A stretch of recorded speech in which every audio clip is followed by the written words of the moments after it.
Imagine living in a place where fear controls every corner of life. A sick child, a dying cow, or a poor harvest could make your neighbors believe you were working with the devil. This was Salem, Massachusetts. In 1692, it was a small Puritan village, surrounded by wilderness, far from the comfort of cities. In less than a year, it became the center of one of the darkest events in American history, the Salem Witch Trials. More than 200 people were accused of witchcraft. 19 were hanged. One man was pressed to death under heavy stones, and many more suffered in filthy prison cells. But this story is not only about superstition. It is about fear, suspicion, and how quickly a community can fall apart when people turn on each other. Salem was a small farming settlement. Life was hard, the land was rocky. Winters were long, and families worked constantly to survive. The people were Puritans, strict English Protestants who believed the world was a battlefield between God and Satan. Religion shaped every part of life, from how they dressed to how they spoke. To them, every misfortune could be a sign of the devil's hand. They faced real dangers too: disease, hunger, and attacks from native tribes. In such a fearful world, suspicion grew easily. If something went wrong, people looked for someone to blame. To Puritans, witches were not fairy tales. They were real, dangerous, and believed to live secretly among them. A witch was thought to have made a pact with the devil in exchange for power. People believed witches could curse animals, ruin harvests, or bring sudden death. In Europe, tens of thousands had already been executed for witchcraft. Salem carried these fears across the ocean. By 1692, the belief in witches was strong. The people of Salem truly thought the devil was waiting to strike their village. The spark began in the home of Reverend Samuel Parris, his daughter Betty, just 9 years old, and his niece Abigail Williams, age 11, began to act strangely during the cold winter months. They screamed without reason, threw objects, and twisted into unusual shapes. They claimed invisible forces were tormenting them. Doctors were called, but no natural cause could be found. Finally, the explanation came. The girls were under the influence of witchcraft. Soon, other young girls in Salem began to show the same disturbing fits. They shrieked, convulsed, and shouted that they could see spirits. Fear spread quickly. The village asked the terrifying question, "Who among us is a witch?" Suspicion began to grow. Neighbors turned cold toward one another. Anyone could be accused, the poor, the old, even respected church members. What began as strange behavior from a few children was about to grow into something far more dangerous: trials, confessions, executions, and one of the most infamous chapters in American history. The winter of 1692 was cold, dark, and heavy with fear. In Salem Village, whispers grew louder after the strange fits of Betty Parris and Abigail Williams. People were desperate for answers, and in a world where faith explained everything, witchcraft seemed the only explanation. When the girls were questioned, their trembling voices gave names. They accused 3 women: Tituba, Sarah Good, and Sarah Osborne. Tituba was an enslaved woman from the Caribbean who lived in Reverend Parris's household. She was different: her skin, her accent, her traditions. To the Puritans, different was dangerous. Sarah Good was a poor beggar, often seen muttering to herself in the streets. Sarah Osborne was a widow who had broken social rules by living with a man outside of marriage. 3 women on the edges of society. 3 easy targets. The girls claimed these women were the ones tormenting them. They screamed that Tituba sent her spirit to bite them, that Sarah Good cursed them, that Sarah Osborne haunted their dreams. The village was stunned. Could their neighbors truly be servants of the devil? In February 1692, the accused women were dragged before the magistrates. Crowds filled the meeting house, hungry for answers, as the girls fell into violent fits, screaming that the accused were attacking them. The judges leaned forward. Was this proof of witchcraft? Sarah Good and Sarah Osborne denied the charges, but then something shocking happened. Tituba confessed. Her words sent shivers through Salem. She admitted that she had spoken with the devil. She claimed there was a whole coven of witches in Massachusetts, working to destroy the Puritans. She even described animals that served as demonic spirits. Why did she confess? Some believe she was terrified and said whatever the judges wanted to hear. Others think she hoped confession would save her life. Her story gave the court exactly what it wanted, proof that witches were real. From that moment, fear exploded. If there was one witch, there must be more. If the devil had helpers, then no one was safe. Accusations spread like wildfire. The girls began naming more villagers. Ordinary disputes turned into deadly charges. A neighbor who owed money, a rival in the fields, a woman who lived alone, all could suddenly be branded a witch. The people of Salem were trapped in a nightmare of suspicion. The accused faced impossible choices: confess to crimes they had never committed and live in shame, or deny the charges and risk execution. The trials had begun, and the line between truth and fear vanished. Salem was at war with itself. Spring of 1692 arrived, but Salem's fear only grew stronger. After Tituba's shocking confession, villagers were convinced that the devil was at work in their town, and now almost anyone could be accused. The girls, now seen as victims touched by evil, continued to point fingers. More and more names were shouted in the meeting house. Some of the accused were outsiders, beggars, widows, servants. But soon, suspicion began to climb higher, reaching into respected families. One of the most shocking accusations fell on Rebecca Nurse, a 71-year-old grandmother. She was known throughout Salem as a kind and faithful woman. She was a church member, gentle and deeply religious. For many, the idea that she was a witch seemed impossible, but the girls claimed her spirit was tormenting them.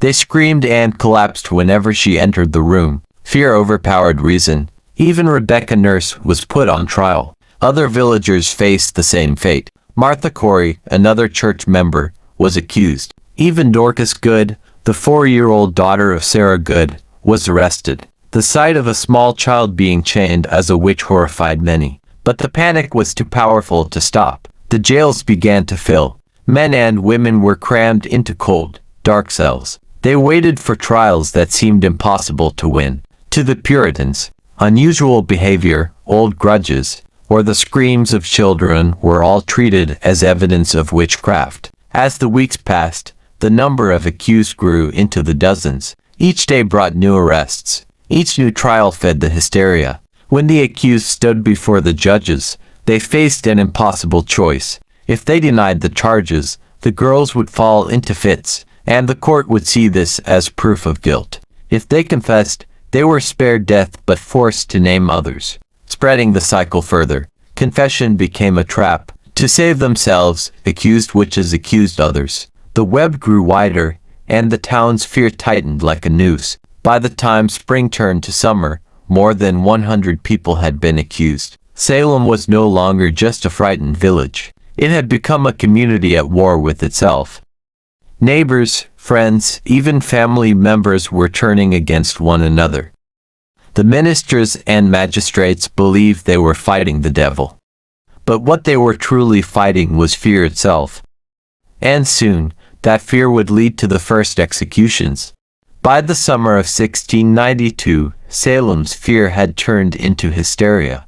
More than 100 people were locked in jail, and the villagers demanded action. The magistrates, convinced they were battling the devil, prepared for the first trials. The first to be tried was Bridget Bishop. She was 60 years old, outspoken, and fond of bright clothing. In a strict Puritan society, her behavior made her stand out. To many, she seemed suspicious. In court, the young girls collapsed and screamed, claiming Bridget's spirit attacked them. Neighbors swore that tools broke and animals died near her home. To the judges, this was enough. Bridget Bishop was found guilty. On June 10, 1692, she was led to a hill. Outside Salem, a crowd gathered. As the noose tightened around her neck, Bridget Bishop became the first person executed in the Salem Witch Trials. Her death shocked the village, but it did not stop the panic. Instead, it fed it. If one witch had been uncovered, surely more remained. Soon others followed. Sarah Good, the poor beggar woman, was convicted. Rebecca Nurse, the 71-year-old grandmother once respected by all, was declared guilty despite petitions for her innocence. On July 19th, 5 women were hanged together: Sarah Good, Rebecca Nurse, Susanna Martin, Elizabeth Howe, and Sarah Wilds. One by one, they were executed as the people of Salem watched. Sarah Good's final words cut through the air: "You are a liar. I am no more a witch than you are. If you take my life, God will give you blood to drink." Her curse echoed long after her death. But the gallows did not rest. In August, more women were executed, including Martha Carrier, whom neighbors called the Queen of Hell. Even the wife of a respected minister faced suspicion. If a minister's family could be accused, then truly no one was safe. By September, 19 people had been hanged. Each death should have raised doubt, yet instead it deepened fear. Then came one of the cruelest moments of all. Giles Corey, an elderly farmer, refused to enter a plea of guilty or not guilty. Without a plea, the court could not try him. The judges ordered him pressed with stones until he spoke, laid on the ground, boards across his chest, heavy stones piled upon him. Giles Corey refused to give in. His last words were said to be, "More weight." 19 hanged, 1 crushed to death. Salem's streets were soaked in fear and blood. And yet, the trials were still not over. By the autumn of 1692, Salem was no longer a village of neighbors. It was a battlefield of fear, suspicion, and betrayal. With 19 people hanged and 1 man pressed to death, the gallows had become a place of routine. But still, the accusation spread. One of the darkest cases was that of George Burroughs, a former minister of Salem Village, once respected as a man of God. He had left the community after quarrels with church leaders. Some villagers still admired him, but others carried grudges. When the wave of hysteria rose, his enemies saw their chance. The girls accused him of witchcraft, claiming he was the leader of a satanic plot. In court, witnesses swore he had superhuman strength, that he could lift heavy barrels with ease, and that he led witches in secret ceremonies. To the frightened villagers, these stories sounded believable. Burroughs denied everything, but in the summer of 1692, denial no longer mattered. He was sentenced to hang. On the day of his execution, something remarkable happened. Standing beneath the gallows, George Burroughs recited the Lord's Prayer perfectly. To the Puritans, this was considered impossible for a witch, for they believed the devil would prevent it. Many in the crowd gasped. Some even began to question whether the trials had gone too far. For a brief moment, doubt spread across Salem, but the judges would not allow it. Cotton Mather, one of the most powerful ministers in Massachusetts, urged the people not to be swayed. He declared that the devil could easily mimic holy words to deceive the faithful. The crowd fell silent, and George Burroughs was hanged. His death marked a turning point. If even a minister could be executed as a witch, then no one was safe. Fear consumed Salem more deeply than ever before. By October, more than 200 people had been accused. Some still languished in jail, while others awaited trial. But slowly, questions began to spread. How could so many witches live in one small town? Could every cry, every fit, truly be trusted as evidence? When the governor's own wife was whispered to be a possible witch, the madness could no longer be ignored. Leaders outside of Salem began to question the trials. Ministers who once supported the court now called for caution. The tide was turning, but for the villagers of Salem, it was too late. Lives had already been destroyed, families torn apart, and fear carved deep into the heart of the community. And though the executions would soon end, the scars of 1692 would never heal, because Salem was about to face its final reckoning.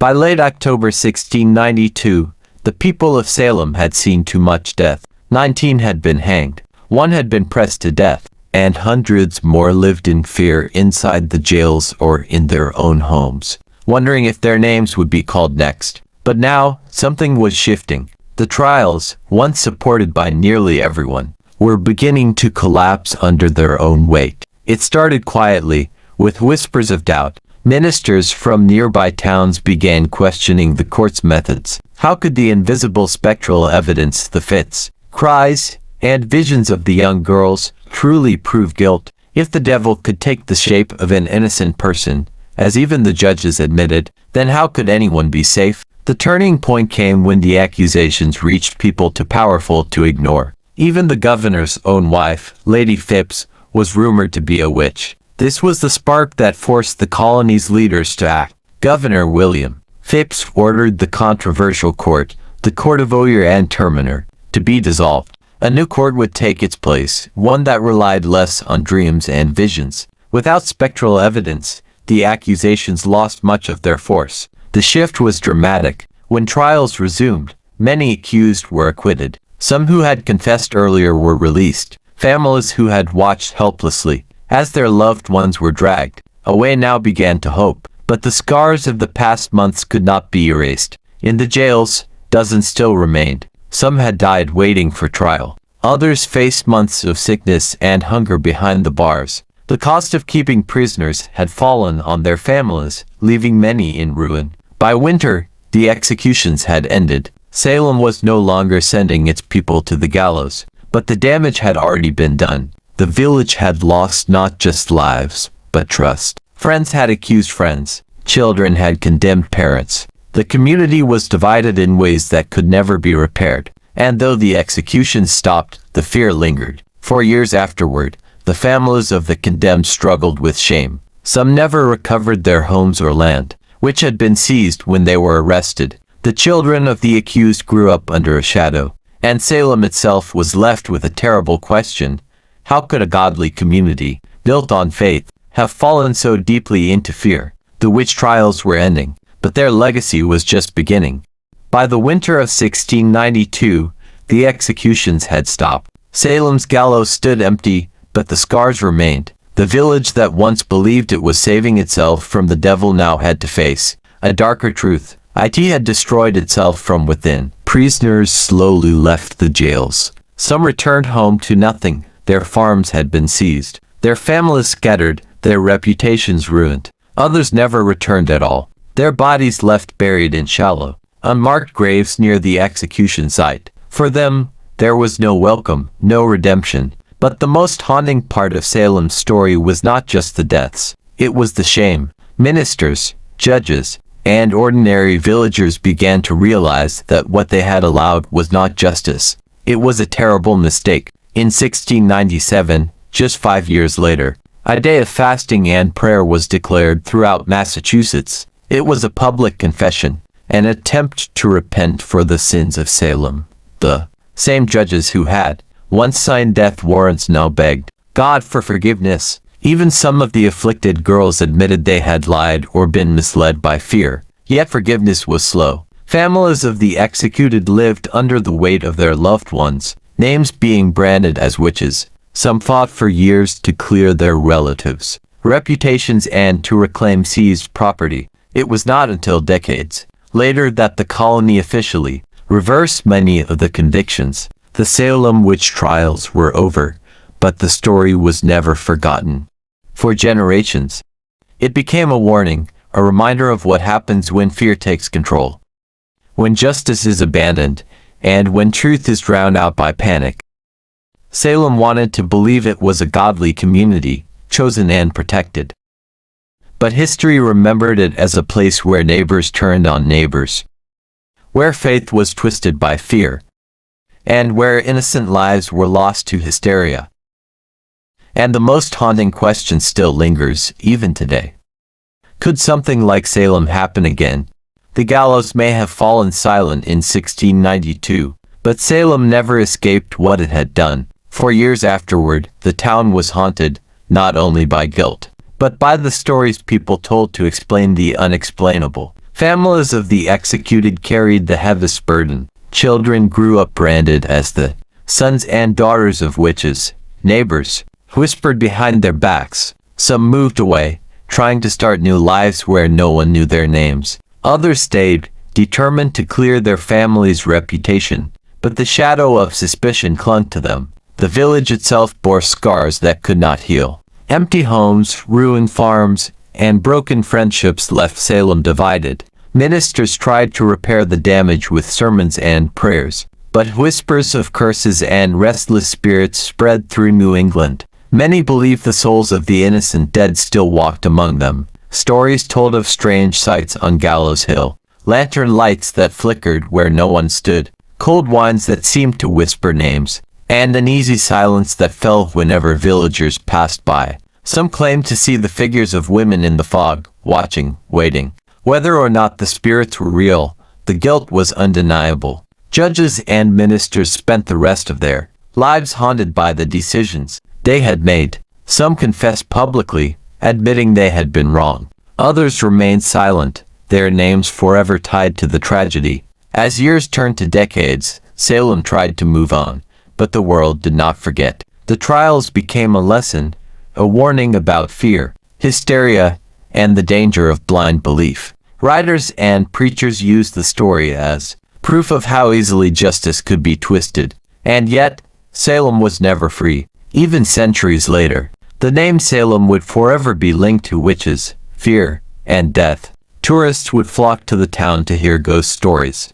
to walk the paths where the accused had once stood, and to wonder if the spirits of 1692 still lingered. The Salem Witch Trials had ended, but the ghosts of Salem were only beginning.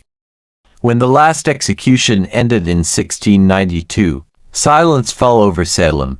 The gallows stood empty, but the memory of what had been done clung to the town like a shadow that would never lift. Salem wanted to bury its shame, yet the past refused to stay quiet. The families of those condemned carried the heaviest scars. They petitioned courts to clear the names of their loved ones, demanding the truth be admitted. Some received apologies, but many died still branded as witches. Their children grew up under suspicion, haunted by whispers they could not escape. By the early 1700s, ministers and writers used Salem as a warning. Sermons and pamphlets reminded people how fear could corrupt justice, how superstition could destroy communities. The trials became more than local shame. They were a lesson for a young nation learning how fragile truth could be. Over time, memory turned into legend. By the 1800s, poets and storytellers spoke less of guilt and more of ghosts.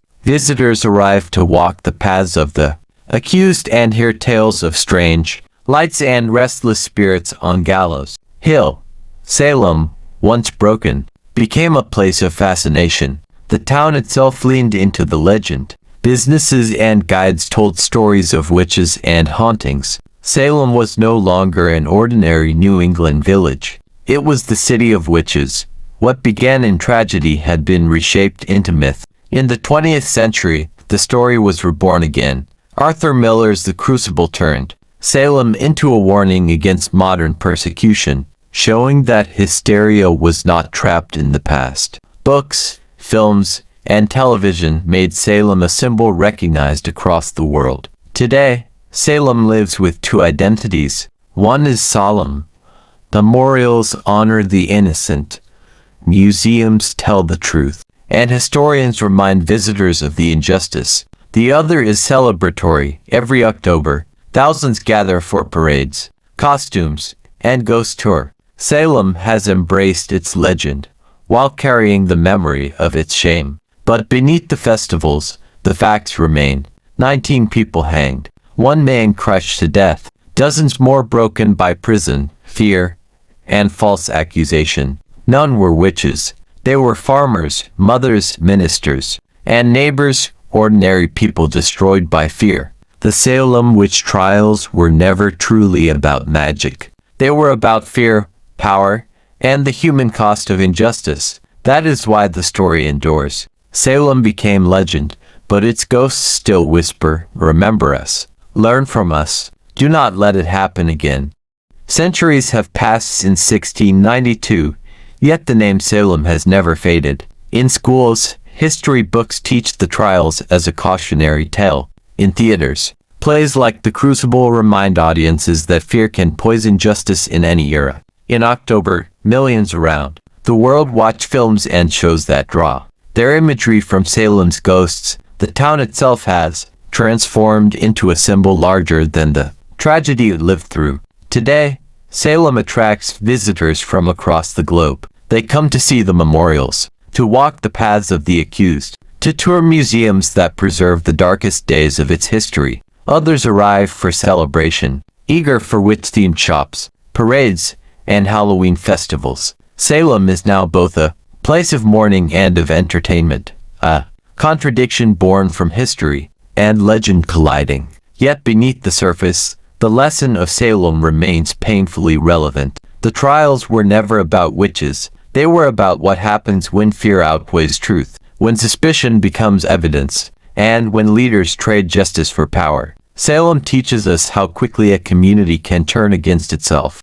and how fragile freedom becomes when fear takes hold. Modern scholars and activists often point to Salem when speaking of injustice. They remind us that the accused were not strangers. They were neighbors, friends, and family members destroyed by lies. The same patterns repeat in different forms throughout history. People targeted because of their beliefs, their origins, or their refusal to conform. Salem's story is retold not because it is unique, but because it is timeless. The victims of 1692 did not live to see their names cleared, but today, their memory is preserved, not only in stone memorials but in the conversations their tragedy still inspires. Their whispers echo whenever fear tries to silence truth. Their ghosts walk with us, not in shadows, but in warnings. Salem's legacy is not only about witches, it is about us, about the choices communities make when fear rises. It is about justice,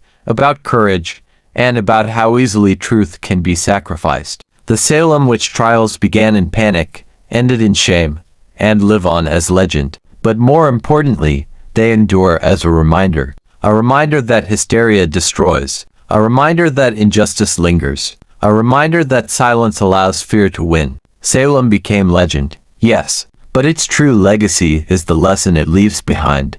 The Salem Witch Trials were not the first of their kind, and they were far from the last. What happened in Massachusetts was part of a much larger story, one that stretched across continents and centuries. To truly understand Salem, we must see it in the shadow of a world consumed by fear of witches. Long before 1692, Europe had already endured waves of witch hunts. From the 1400s through the 1600s, tens of thousands of people were accused, tortured, and executed across countries like Germany, Scotland, and France. Entire villages were torn apart as neighbors turned against one another. Driven by superstition and fueled by religious and political tension, the infamous manuals of witch hunters described signs of witchcraft so vague that nearly anyone could be accused. A cough, a failed harvest, a sudden death, all could be blamed on witches. In Germany alone, some towns executed hundreds of people in a single season. In Scotland, women were tied and thrown into rivers. If they floated, they were guilty. If they drowned, they were declared innocent, though too late to be saved. Across Europe,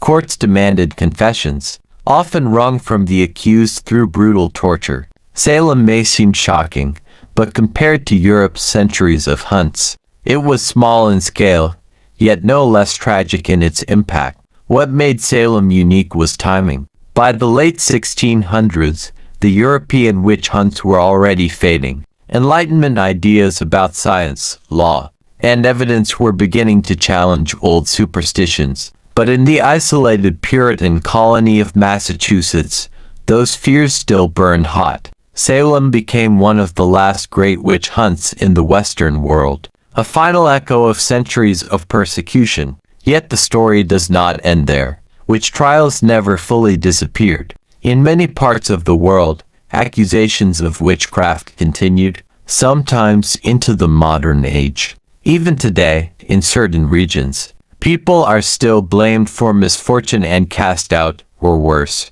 The same fear that gripped Salem has not vanished. It simply changes form, reappearing in different cultures, under different names, but with the same tragic pattern: suspicion, accusation, and destruction. This is why Salem endures. It is not only an American story, but a window into a much larger human fear, the fear of the unknown, of the other, of what cannot be explained. Salem is remembered not just because of what happened in one town in 1692, but because it represents what has happened, and still happens, wherever fear outweighs reason. The witch hunts remind us that history repeats when fear goes unchecked. Salem's tragedy was one chapter in a global story, and its echoes still reach us today. The Salem Witch Trials ended in 1692. Europe's great hunts faded in the 1700s, but the fear that drove them never died. It only changed its mask. Witch hunts did not vanish, they evolved. When people think of witch hunts today, they imagine dark forests and burning stakes, but the truth is more unsettling. The same forces that destroyed lives in Salem, fear, suspicion, and the need to find a scapegoat, still move through our world. In the 20th century, the word witch hunt was reborn. Politicians used it to describe persecution, like in the Red Scare of the 1950s, when Americans accused neighbors and co-workers of being secret communists. Careers were ruined. Families were destroyed. Just like in Salem, suspicion alone could be enough to condemn. And even today, in many communities around the world, accusations of witchcraft continue. In certain countries, people are still cast out, beaten, or killed when misfortune strikes. A failed crop, a sudden illness, an unexplained death, someone must be to blame. Fear demands a target, and often, the target is the most vulnerable. But witch hunts are not only about witchcraft. They can appear anywhere people are united by fear against an enemy. In our time, this can be seen online, where public outrage spreads like wildfire. A rumor, a post, or a single accusation can destroy reputations in hours. Social media trials move faster than any courtroom, but the pattern is the same: accusation, judgment, punishment, often without evidence. This is why Salem still matters. It is not just a story about Puritans in the 1600s. It is a mirror we can hold to ourselves. When we point fingers without proof, when we let fear override truth, when we silence instead of question, we are repeating Salem's mistakes. The trials remind us that hysteria is never locked in the past. It is a shadow that waits for moments of fear, anger, or division. Salem's ghosts walk beside us, because their warning has not yet been fully learned. The witch hunts of old burned people at the stake. The witch hunts of today burn reputations, destroy trust, and leave scars just as deep. Different tools, same fear, same silence, same danger. Salem's story asks us one question: when fear rises again, will we repeat the past, or will we finally learn?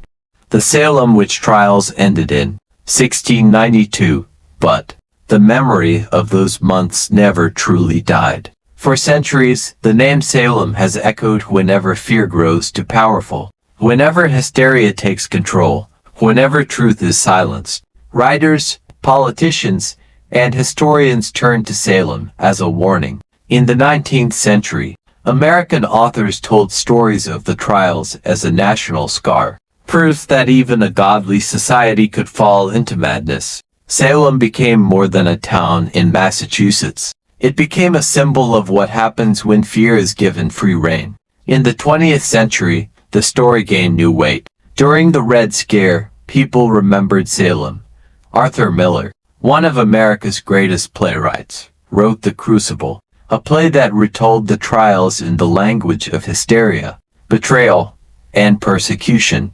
But Miller was not only writing about Salem, he was writing about his own time, when neighbors accused neighbors of being communists, and lives were ruined by whispers. His play reminded the world that witch hunts never truly leave us. They only wear new clothes.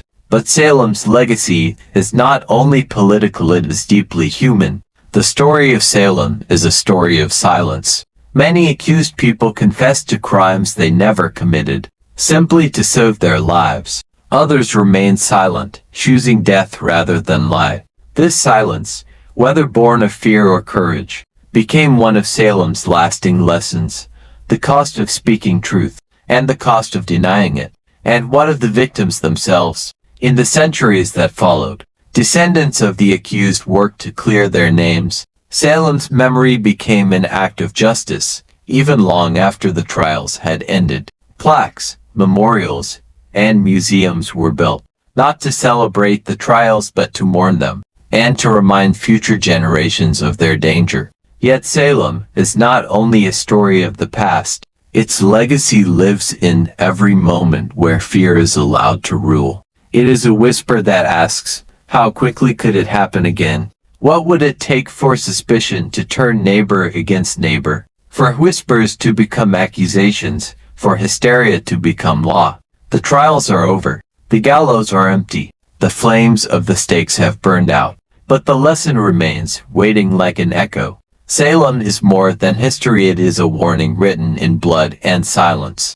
And the most haunting part of all is this: Salem's story is not finished. It waits in the shadows of fear, in the silence of the accused, in the power of unchecked hysteria. Salem is not just behind us, it is always beside us. The Salem Witch Trials ended more than 300 years ago. The gallows were taken down, the flames burned out, the courts fell silent. But Salem's story has never truly ended. It lives on not just in books and plays, not only in memorials and museums, but in the choices we still face today. Salem teaches us that fear is more dangerous than any enemy. Fear can make neighbors turn against one another. Fear can twist faith into violence. Fear can silence reason and replace it with hysteria. It was fear that built the gallows, fear that filled the prisons, fear that condemned the innocent. But Salem also teaches us about silence. Some remained silent out of terror, confessing to crimes they never committed. Others stayed silent in defiance, choosing death rather than lie. Both silences shape Salem's legacy and remind us that silence, whether out of fear or courage, always carries a cost. The trials show us how quickly justice can collapse. It took only whispers, only suspicion, to turn ordinary men and women into executioners. And yet, centuries later, people still fall into the same trap, judging without proof, condemning without truth, punishing without mercy. That is why Salem matters. It is not just a tale of witches and Puritans, it is a mirror of the human heart. Every time we rush to accuse, every time we spread fear instead of facts, every time we let hysteria rule over reason, we walk the same path as Salem. The people of 1692 did not see themselves as villains. They believed they were protecting their community, defending their faith, saving their world. But history judged them differently. And that, perhaps, is the most haunting lesson. Evil does not always arrive wearing horns and darkness. Sometimes it comes dressed as virtue, wrapped in certainty, fueled by fear. The Salem Witch Trials remind us that the line between justice and injustice, truth and lies, reason and hysteria is fragile. It can break in an instant, and when it does, the cost is measured in human lives. So we return to the question that has echoed for centuries. What will we do when fear rises again? Will we recognize the warning, or will we repeat the same mistakes, pointing fingers, building gallows, and burying the truth? The trials are over. The names are carved in stone, but the shadow of Salem walks with us still. The story is not locked in the past. It is alive, waiting in the silence of every accusation, in the fire of every fear. And so, Salem leaves us with a warning written in blood and sorrow. Beware the power of fear, for it can turn even the most faithful into the executioner of the innocent. The Salem Witch Trials have ended, but the lesson has only begun. Thanks for watching till end. If you enjoy this story, don't forget to like, comment, and subscribe to my channel for more interesting story. Hit that notification bell to stay updated on new content, and I will catch you in the next one.